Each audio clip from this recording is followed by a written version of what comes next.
Hey everybody, this is Church on Tap, and we are so glad that you have joined with us for this fifth Sunday of the month. And as we like to do on our fifth Sunday of the month, we are doing a conversation Sunday. And so I am joined by Sean Blackwelder, who is the director of Cape Fear Beer and Hymns, our parent corporation, I guess, our parent group, our whatever. And we are an offshoot of Cape Fear Beer and Hymns. And so Sean has joined me today, and we're going to talk about what is a faithful response to COVID. And I have so many questions about that, and so many things that I think we can talk about that will be interesting to talk about. I think that a lot of this has already been maybe bandied about in media or in social media conversations, but maybe not in a very faithful way. That they have been where we needle each other or poke each other or prod each other for what we think. And I don't know that that's a faithful response. And so, what do you think, Sean? What is a faithful response to COVID? Wow. That's a small Where question. do I start? It's a small question. Because when all of this started, well, let me say, before all of this started, a very common theme throughout my career of preaching would be faith, not fear. Right? And because I truly believe that fear is the root of most, if not all, sin, and that fear is actually the opposite of love. But the way that phrase was used at the beginning was the idea of faith in God, not fear of the virus. And it was used in ways that, well, quite frankly, were just ignorant. Just ignorant of the science and ignorant of the calls in the Bible to care for our neighbor. When I think of a faithful response to what we should have been doing then and what we are still trying to do now, there are three passages in the Bible that come to me. One that addresses that faith, not fear thing is when Jesus is being tempted in the wilderness, being tempted by the devil after his baptism. And one of the temptations is go up to the temple peak and cast yourself down because, and the devil quotes the Bible, surely he shall command his angels and you will not dash your foot against a stone. And yeah, God can do that, right? So that's our idea that God can do anything. But Jesus does not give in to that temptation. Instead, says, the scripture also says, do not put the Lord your God to the test. And I think that there were a whole lot of people in those early days, and there are still some people now that were putting God to the test and being reckless with other people. The second passage, of course, the one that I think guides my response and guides the response of most Christians, in my experience, is when Jesus is asked what the greatest commandment is. He says, you shall love God with all your heart, mind, soul, and strength. And he says, and another is like it, you shall love your neighbor as yourself. So it was that command that everything we do should be guided by our love of God and our love of our neighbor and care for them. And there's a specific subtext there to care for the most vulnerable among us. And then the third passage that comes up is very early in the book of Genesis, when Adam and Eve have two sons, Cain and Abel. And Cain gets jealous of Abel and murders him and buries his body in a field. And God comes and asks, where's your brother Abel? And Cain says, I don't know. Am I my brother's keeper? That's not supposed to be a model for faithful people just because it's in the Bible. And that's the thing. I can't tell you how much I heard and distressingly heard from some Christians. I'm not responsible for other people. And it's like, well, just like Cain. But no, it's very clear throughout the teachings of Jesus in the Gospels and the teachings of Paul and others in the epistles of the New Testament. I think, quite frankly, it's pretty clear in a good bit of the Old Testament, too, that yes, you are your brother's keeper, your sister's keeper. You are your neighbor's keeper. You are supposed to love and care for them. But I think I was talking to a psychiatrist a couple of weeks ago, works for the National Institutes of Health. And he said, well, it goes back to that love your neighbor as yourself. And he says, I think a lot of people don't love themselves very much. And so that instead of responding out of love, they are responding out of fear. And he was right. So, first, I think the Christian response has to be centered around love of neighbor, but also love of ourselves for our own health and well-being. So when we talk about people responding out of fear, I feel like that's used often about fear of the virus, and not the fear of harming someone else. Because I do live in that fear. Yeah. I live in the fear that somehow I'm going to transmit this virus to someone else. And how am I going to be faithful in that fear?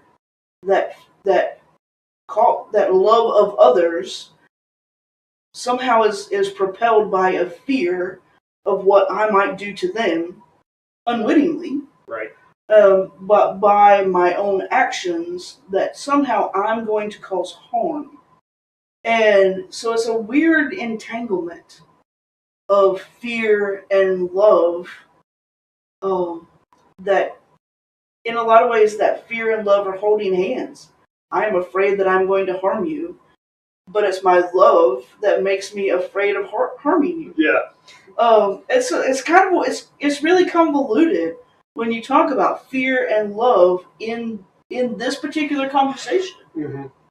Yeah, and it depends on that particular fear. But I mean, we attend church with a group of people, most of whom, simply by virtue of their age, and many of them by virtue of other conditions, fall in what was called a high-risk category. Right? They had other conditions, mitigating factors that would lead them to experience COVID as a more deadly threat than the general population.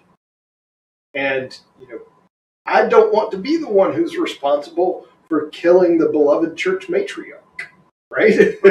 And I don't want to do that just because I was afraid of not having my regular position as a pastor, or I was afraid that offerings would not be as good, or I was afraid that I was going to risk offending a segment of the population that saw this not as a medical decision, or in the case of Christians, as a decision of faith, but rather a political decision. But I was concerned that I might take the life of someone who was vulnerable. And because of that, we very quickly went online. and stayed online until the end of the summer in 2020 when things had subsided. Then went online again when they bounced bounced back, and then we went back in person, and we just recently went back online again. But that's out of concern for the other person. But what I saw a lot of times too was a fear among some people of a government they don't trust, a medical system that they don't like, and an educational institution that they don't care for trying to control their lives. And unfortunately, I saw a lot of fear driving people's reactions, fear of those things. So when I think about a faithful response, and you and I both immediately go to church. What does it mean to be faithful in keeping the people in our church safe? Right. What does it mean to faithfully respond as a body, a Christian body? Mm-hmm. Whether that's Church on Tap or whether that's St. Paul's, United Methodist, where we both work. And how do we keep those people safe? And I think that's our first immediate thing to our brain. How do we keep those people safe? And then I think you have to step outside of that role, step outside of that place, and think about what is a faithful response when you step out of a church body and into going out to dinner or going to a movie or doing these recreational things that we all like to do. And I think that in a lot of ways we have missed terribly.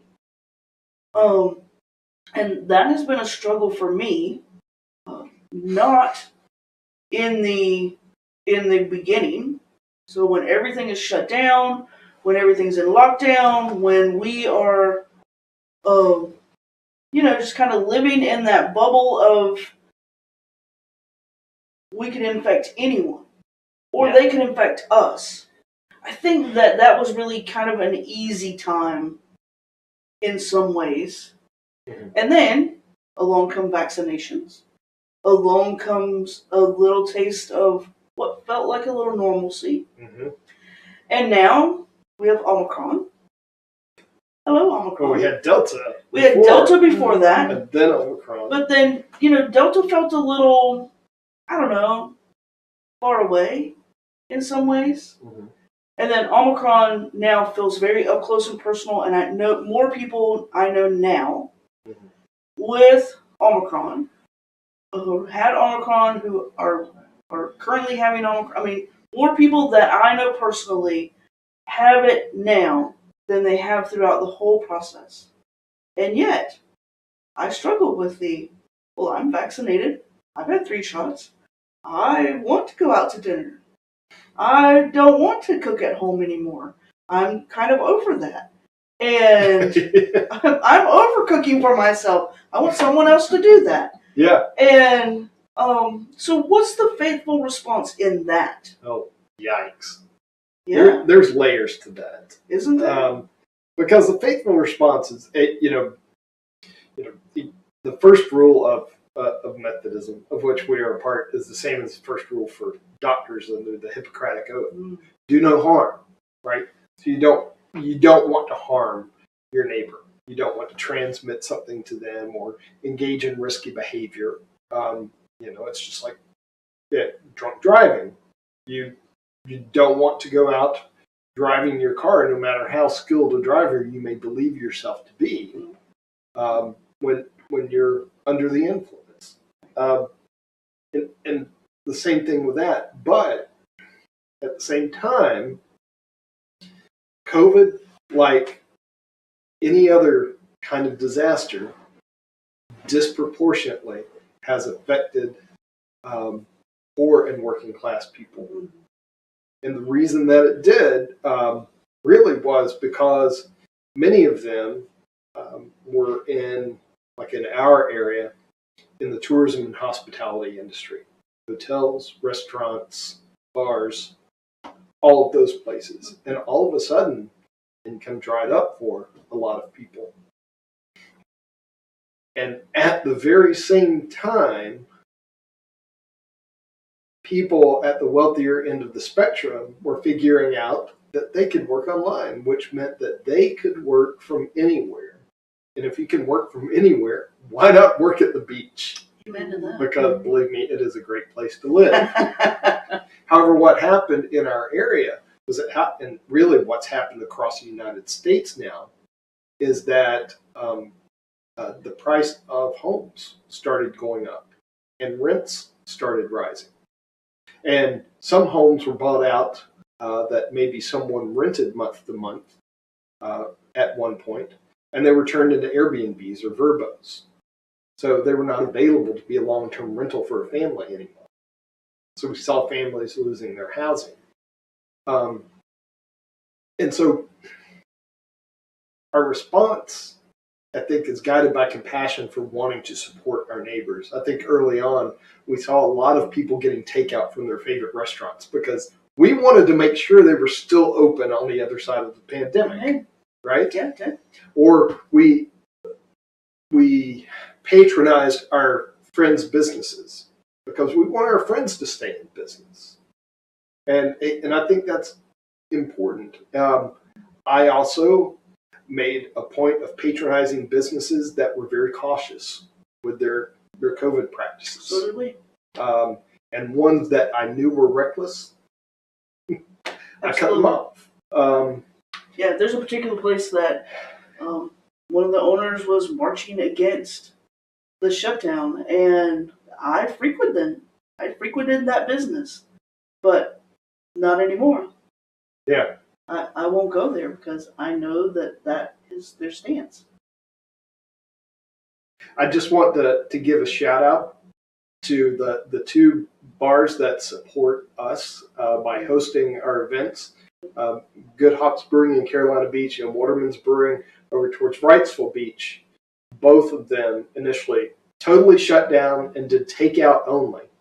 You couldn't even go in the restaurant to get the takeout or go in the brewery to get the beer. They had like a stand set up at the door where you could pick yours up. But they took it seriously, and they've taken it seriously since in trying to chart a course that allows them to stay open while still being careful on behalf of their employees and their customers. And I appreciated that. Absolutely. And I'm glad they're still with us on the other side of this. Yeah, it's a difficult decision to make on a personal level. How do you support a business? How do you support support what you believe in while being very careful to not support what you don't believe in? And I think that's a thing that requires us to actually do research, to pay attention, and to think about how we are spending our dollars and how we are sort of like, how do you care for others? You have to actually pay attention. Yeah, you really do, and that's hard. And so I think that we have to kind of meander into this the area of mental health, and I think that is something that has been talked about, especially when it comes to our school children, that there's concern for the months when they were shut down and school was happening online and not happening in person. And I think even through that, I mean, there's so many layers to kids not going to school. Part of that is so many children who eat for free at school, and during the pandemic, that food insecurity it's real, and it's real for so many families. And I think now, even though school is in session here in our area, it's still a concern. Like, how are we keeping our kids safe? Mm-hmm. How are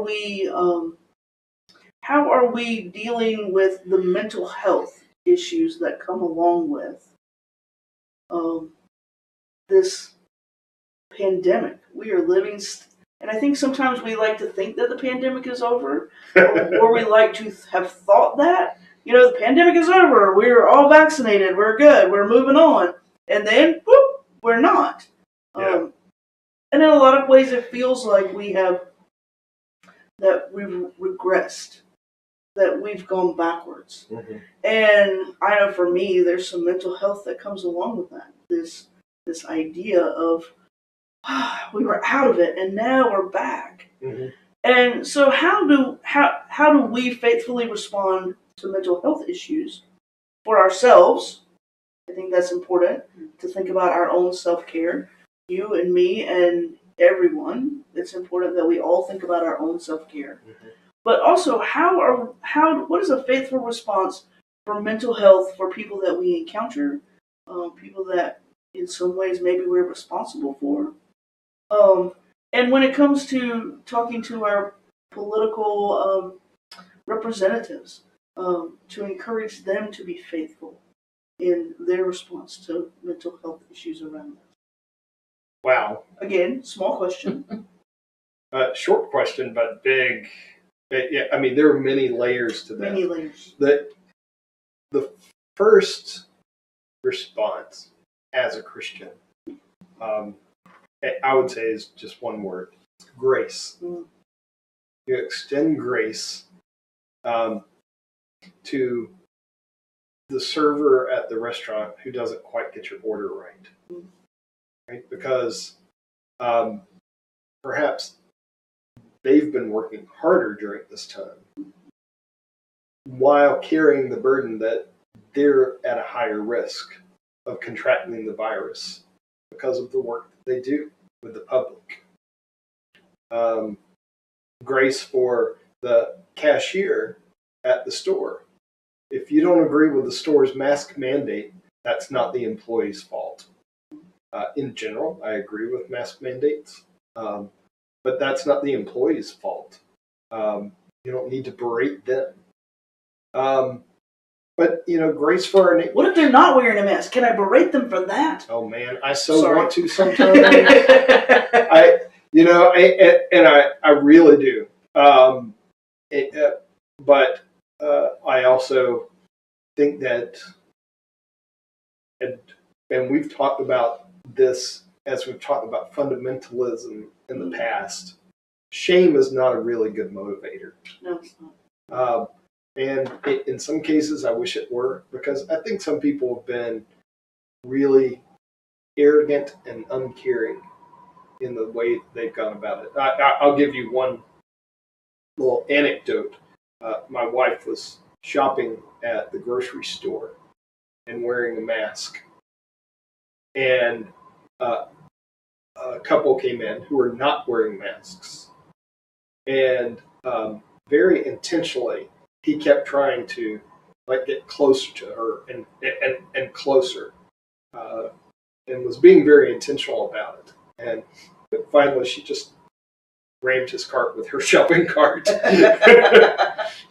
and shocked him enough to get out of the way. But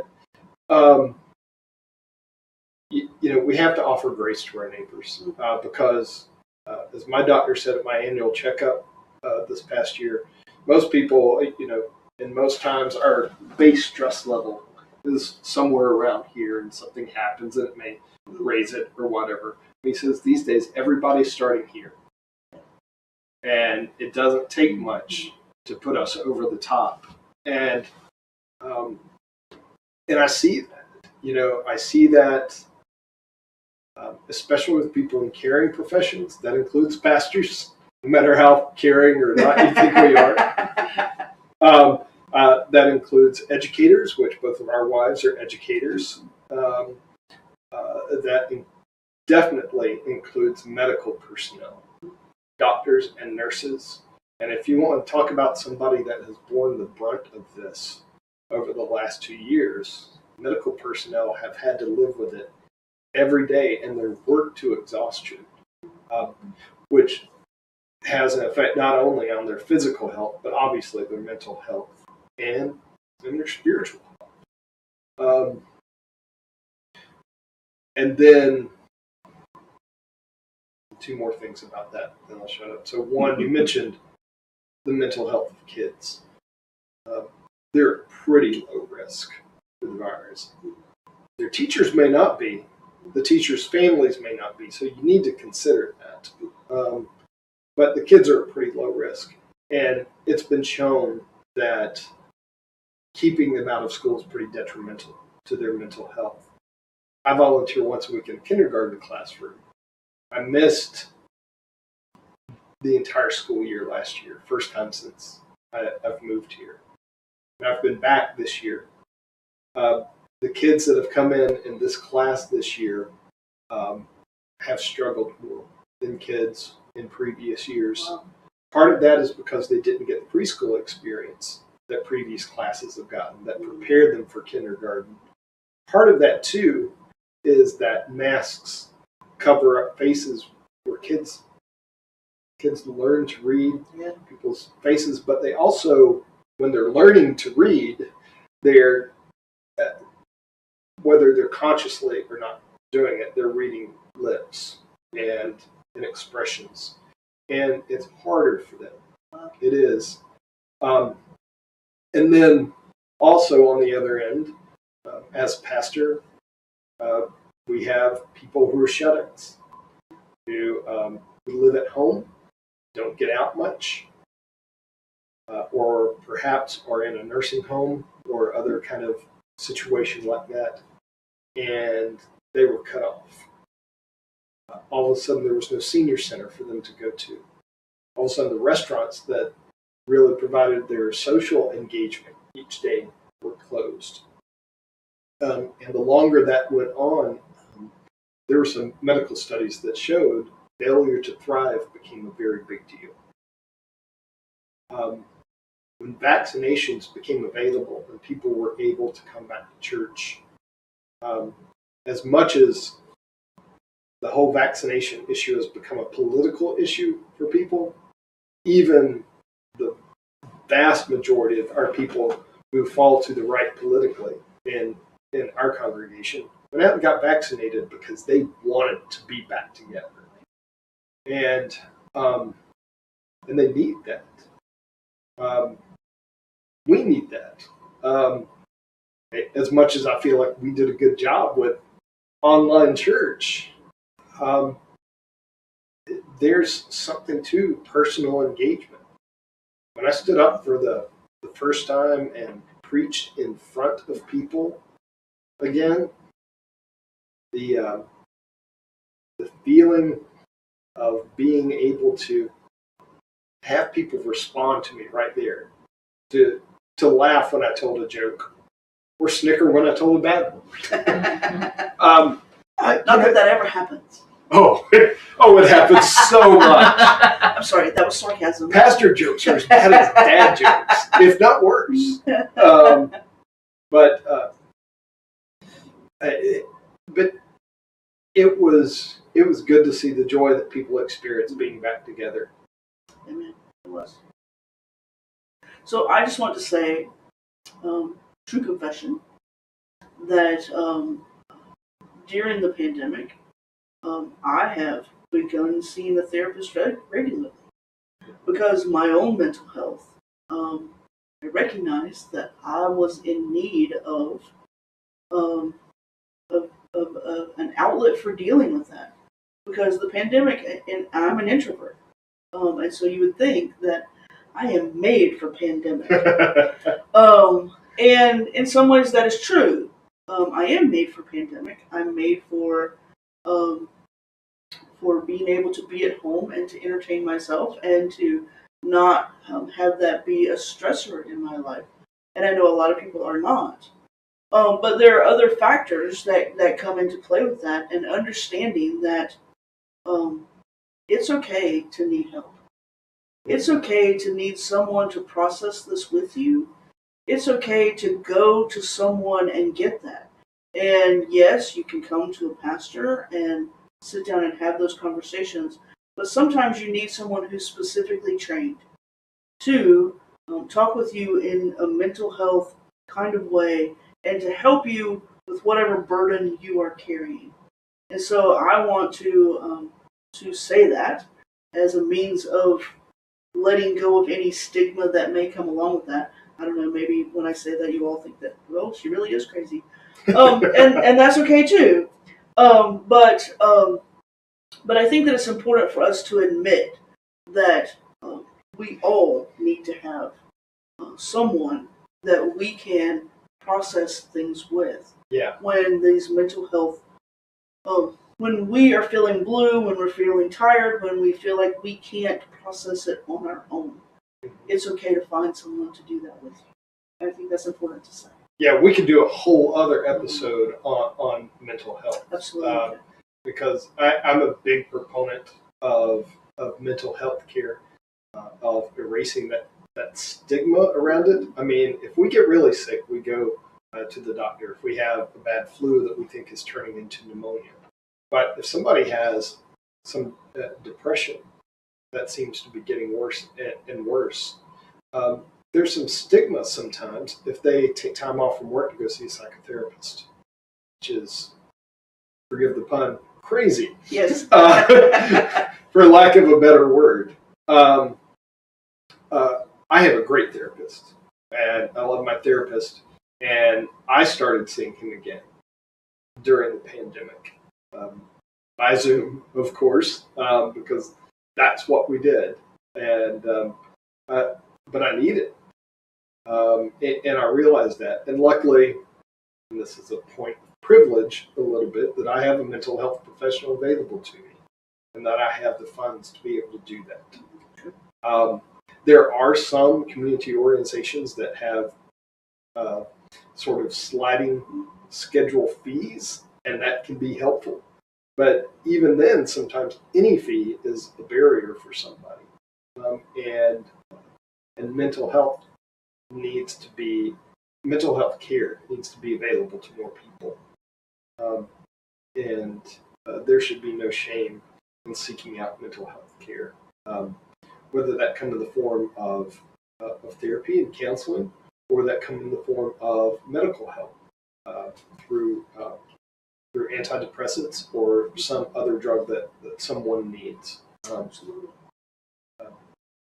And I want to interject here and say that you can go onto our website, which is ontap.church, and you can send us a message. And if you are looking for someone, if you are in need of some mental health, you can send us a message, and we will make reference.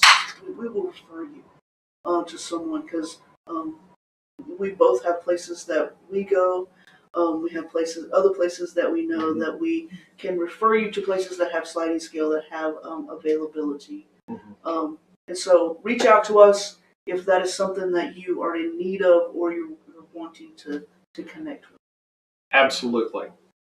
So I want to make sure to say that, because it's important, because a lot of times you don't know where to go. And I know I experienced that when I started looking for a therapist. Like, I don't know where to go. And since I don't know where to go, that can be a barrier to going and getting the services that you need, not knowing where to start. And we certainly can provide you with that information. Just go onto our website. It is ontap.church. And so if you go there, there's a contact form. You can fill that out, and we will provide you with that list of resources.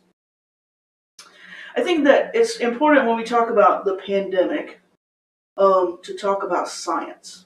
And I'm married to a scientist, and so a lot of what I take away from thinking about science, from how I approach science, comes from my own walking through life and the way that I was brought up, which was not anti-science in any way, and exploring on my own the creation, and seeing how things are put together, and then learning about it through schooling and other experiences. And so I'm a big proponent of science. Mm-hmm. But sometimes there are people who want to make science and religion in conflict with each other. And I'm going to say that that's not a new thing. You can go back through the centuries and see where science and religion were in conflict and that it rubbed people the wrong way, science or religion, when they butt up against each other. Mm-hmm. And so I think that, I mean, we've seen that raise its ugly head again in the pandemic, where we have science and religion butting heads with each other. And so, how do we faithfully approach science? Or how do we faithfully let science guide us when science seems to have some of the answers? Huh. I'm asking easy questions. Yeah, really easy questions. Mm-hmm. Yeah, and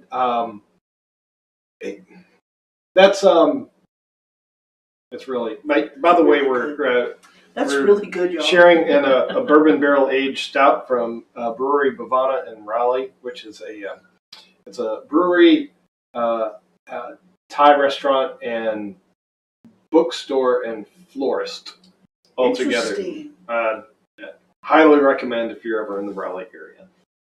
So back to your question: how do we follow science? Let science guide us, and that's been tricky during this time.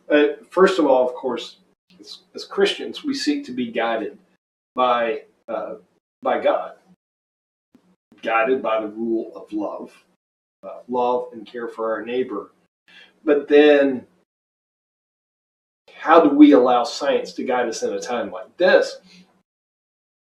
It was particularly tricky because a lot of people missed out on the fact at the beginning that this is a novel coronavirus, and what that means for those who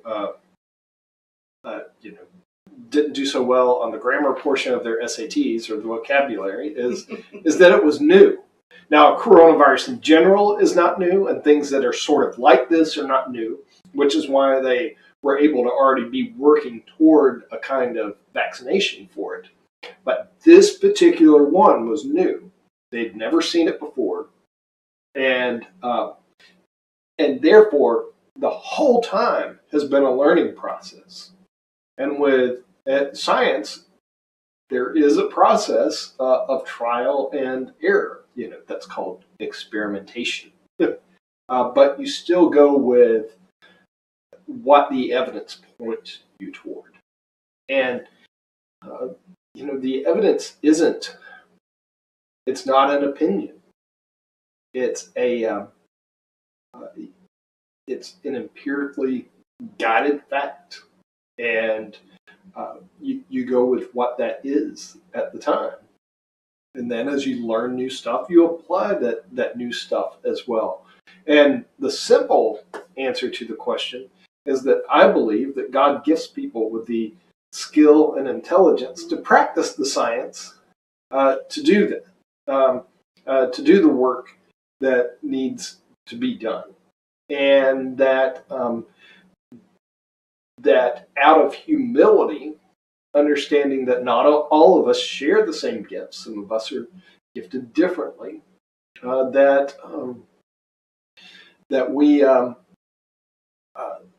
we at least trust that God has gifted these people in an extraordinary way. In which case, that really is true. That God has. That doesn't mean we trust science above God. That means that we trust science because of God, because God has gifted people in this particular way.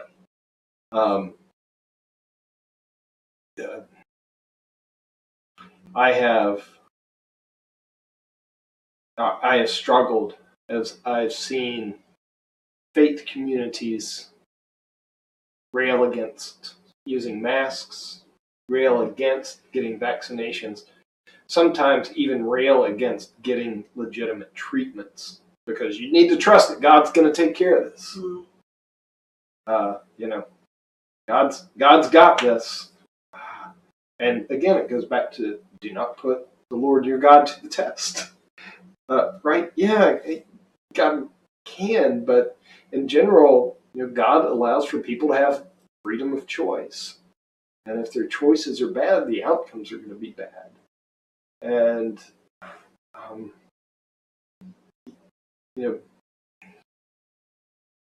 a medical treatment and seeking that medical treatment is not an expression of a lack of faith in God.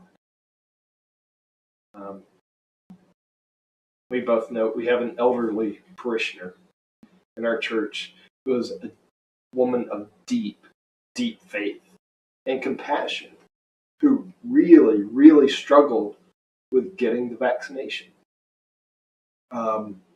But we were not allowing people who were not vaccinated to sing in our choir at the time, and she wanted to be running with the choir, and so she did it. But she felt like she really offended God. And we had to reassure her constantly that that was not an offense to God. It was a matter of trusting in God, and of doing of taking advantage of the gifts that God offers for us. So now I'm meandering, so you can. So I was involved in a discussion recently with my scientist spouse. And the discussion revolved around science and God. And this is going to chase us a rabbit hole, so I'm just going to say that to start with. It has nothing to do with COVID, but has to do with science and has to do with God. And the idea that science and God are synonymous, that God is science and science is God. And so it's not so discovering science is a means of discovering God and God's creation. Mm-hmm. And that was such a strong opinion that God was so in the science that God and science were synonymous. Now, that is not my opinion. I believe that God and science are separate. I believe that God created the world and therefore created science, and discovering of science isn't discovery of God, but discovery of God's creation. But it was an interesting way of thinking of God and science. Yeah. That they are so intertwined that discovering one is indeed a part of discovering the other. Yeah. And I think that maybe if we had more of that kind of idea, that discovering science is really discovering more about God, is really understanding more about God, then maybe we wouldn't have this rub between God and science that seems to raise its head so much. That's true. That's true. I remember at one point, everyone's favorite politician, Ted Cruz, criticized. Favorite in what way? I'm sorry. Yeah. Criticized Pope Francis for some statements on climate change that the Pope had published, and said that the Pope should stick to theology and stay out of matters of science, that he wasn't qualified to speak on.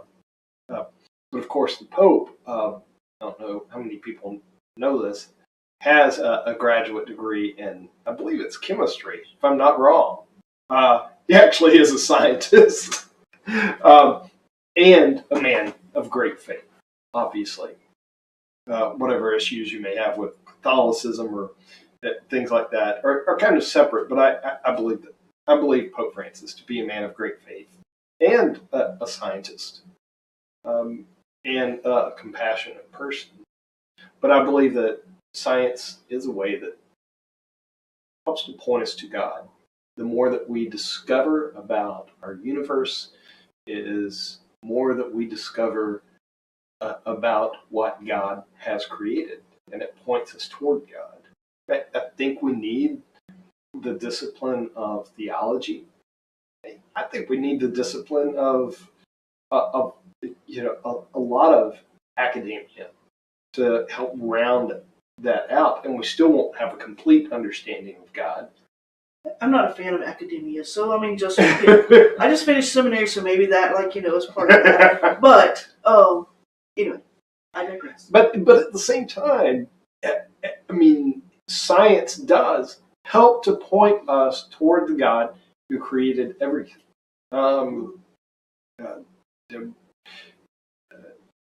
Most of the scientists I've met are also people of faith. Not all, because some people have bought into this false dichotomy between faith and science. But most of the ones that I've met have been people of faith, and they don't see the conflict. It's one of those, I think, artificially generated culture wars that are meant to provoke anger so that people might give to a certain cause. And unfortunately, we see that far too often. Yeah, there's a lot of that goes on. So I want to go back to a point that you made when you were talking about science, which is the scientific process or the scientific method, which is a process of discovery. And then when you discover more, your opinion may have changed. It may lead you in a different, here's where we are, here's what we know, and here's where we think we're going. But, oh look, we learned something new, and now we're going this direction. And then, oh look, we learned something new, and it's a bit of a meandering method. Yeah. So is theology. So is theology, because there's so much of the here's what I know in this particular moment, and it's a lot of the things that I hear against science when we are talking about COVID and the pandemic. Is, well, they told us this, and now they're telling us this, and they told us that, and now that has changed, and they just keep changing their minds. And I can't trust anything that they're saying because they just keep changing their minds. Wow. There's a question in there, but I'm not sure what I'm not sure what the question is either, but I think we have to allow it. That's exactly what science is. It's, again, going back to the trial and error that I talked about earlier, experimentation, research, where you learn new things. And if you don't change your mind when you're given new information that contradicts what you formerly believed, you're a fundamentalist asshole. And you don't have to be religious to be a fundamentalist asshole. Yeah. Yeah, I mean, there are ones of all shapes and sizes. But the thing is, and it's hard. Change is hard. I get that. Change is really hard for people. All of the change that we've had to do over the past couple of years has been really hard on me. But you have to make the change when something new is revealed to you, which is both the scientific notion and a theological notion as well. That change is transformation. And the wonderful thing about God is that God calls us to transformation. God practices revelation, right? Revealing new things to us. And I think we have to, that doesn't mean we follow every whim and fancy, but it does mean that we don't see someone as necessarily not being authoritative just because they've changed their mind. I would really hate for someone to think that they couldn't believe anything I said simply because I believe some very different things than I did when I was 20. Oh man. Oh yeah, I don't like the 20-year-old me. And you know, I'm still working through things like that. But that's the thing. Which takes me to the scripture, and I'm not going to tell you where it is because I'm really bad about that. Maybe Sean will know, but it's the where Paul says, you know, when I was a child, I had these things. I believed these things. I thought these things. I did these things. But when I became a man, I put away childish things.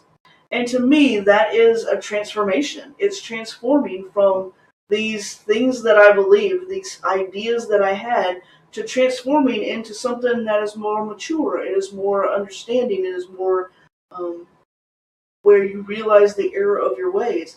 And I think that we've all done that as we transition from being, an 8-year-old to being a 20-year-old to being a 30-year-old. And as we've grown older, perspective becomes very different, and we see things very different. I knew everything at 20. I wish now that I knew all the stuff that I knew when I was 20, because I don't know half that stuff now, because it really just wasn't nearly as concrete as I thought it was. Yeah. And it wasn't nearly as plant a flag on it as I thought it was. And there was a bit of putting away those childish things. Yeah. But that's a transformation, and we all go through that transformation in life. But for some reason, there's a segment of society, and I think a segment of the church, that in some ways has this willful ignorance. Mm-hmm. And that, I don't have a better word for it, a better term for it, but it is willfully deciding that I am going to stand on this ignorance, and I'm going to die on this hill of ignorance, because I am unwilling to hear anything else. Yeah. Jesus talked about people who built their house on shifting sand, right? So, you want to know where that comes from? Yes. It's the passage, the other lectionary passage from today, 1 Corinthians 13, which you might hear read a whole lot of times at weddings, that love is patient, love is kind, love is not jealous or resentful, love does not boast. But Paul goes on to say, when I was a child, I thought like a child, I spoke like a child, but when I became an adult, I put away childish things. Paul's saying that it was the power of love at work within him that allowed him to grow. Right? And specifically, I think for us, the power of God's love within him, that is a transformational love that allows us to change. And that doesn't make it any less scary. In fact, I can think of very few things in this world that are scarier than real love. But love is what changes us the most. And at the end of that, he says, faith, hope, and love remain. These three. But the greatest of these is love. So, y'all, we've come to the end of our time together. It's gone by really, really fast for us. I could totally redirect that right now to talk about the availability of vaccinations to poorer countries, while we have people rejecting boosters here. But yeah, you're right. We've come to the end of our time. It's gone by really quick. There's so much more that we can say about this, about how we are providing vaccinations to poor countries, how we are. In some ways, there are segments of society that are trying to get vaccinations to specific people, as opposed to large groups of people, because they want them for a specific purpose. And there's a lot of layers of conversation that we can have about that. But I think that we've pretty much covered the topic that we set out to cover, which is, what is a faithful response to COVID? And I think the faithful response is that we respond in love. I think that's always the response, is that we respond in love.